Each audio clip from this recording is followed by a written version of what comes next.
大家好，我是罗伯特。昨天讲了民主政府的公职和华夏传统的狗官的不同，再次倡议，希望民主派人士站出来竞聘中华民国大陆临时政府的公职。民主派小伙伴们，请考虑下，我们不应该止步于民间民主人士的定位，民主派不站出来运作民主政府，难道指望共匪或粉红来做吗？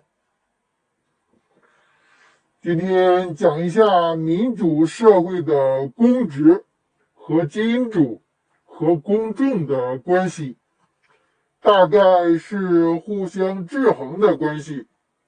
公职需要公众的选票，也需要金主的赞助。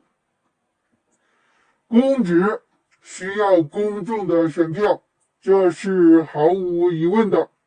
选票就是授权的程序，不被公众授权是不能做公职的。总统的选举是拼选票的，哪个政客得到的选票多，就可以成为总统或地方民选长官。这个看看美国和台湾就知道了。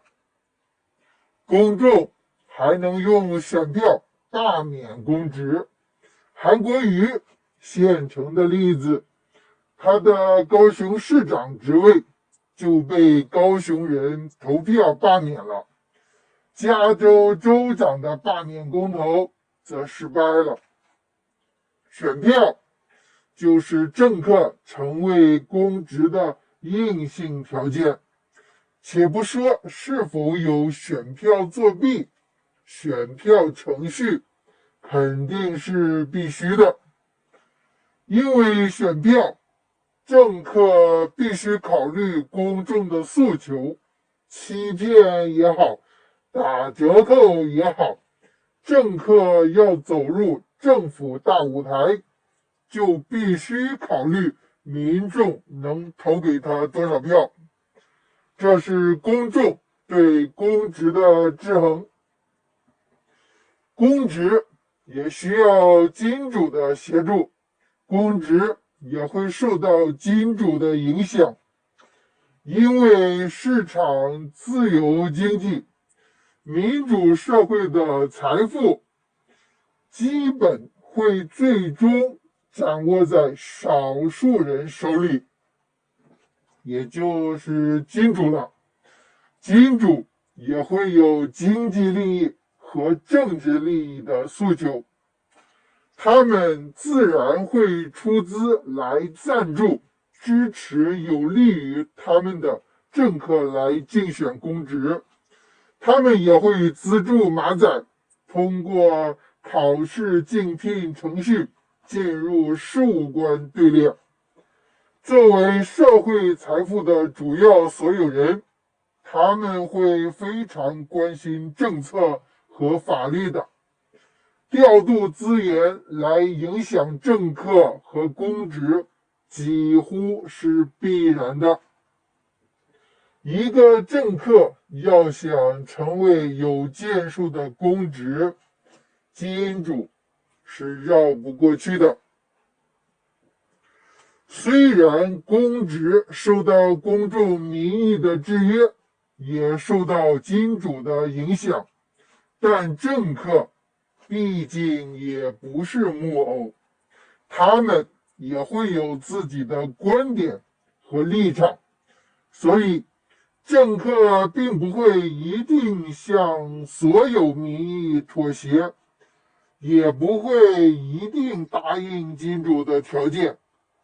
何况那么多政客呢，那么多金主呢，政客之间也是有竞争关系的，金主们也不是铁板一块，公众的诉求也是不一致的，观点有分歧，立场有分歧，政治上分权，经济上反垄断，所以政客并不完全是公众和金主的木偶，政客也会追逐自己的某些信念或抱负，就像川普做总统还损失经济收益了，也是为了某些理想吧。金主和公众之间的冲突大致会表现在税收的部分。自由世界，财富最终会集中在少数人手里，这是自由开放系统演绎的必然的自然的概率分布。当然，自由世界，人人都可以成为金主。马斯克也不是生下来就有今天的成就，乔布斯也是苦逼了多少年才成就了目前最值钱的苹果。自由市场经济环境中，人人有机会、有机遇成为金主。只要你愿意奋斗，你一定会有所收获的。这也是自由经济的迷人之处，更是民主社会的迷人之处。至于民主自由世界的贫富差距问题，改天在仇富的话题中展开吧。顺便到时再复飞一下马克思这个脑残。政客、金主、公众三者的关系基本说明白了吧？三者互相谁也奈何不了谁，三者又深深地影响着彼此。好了，今天就这样，明天见。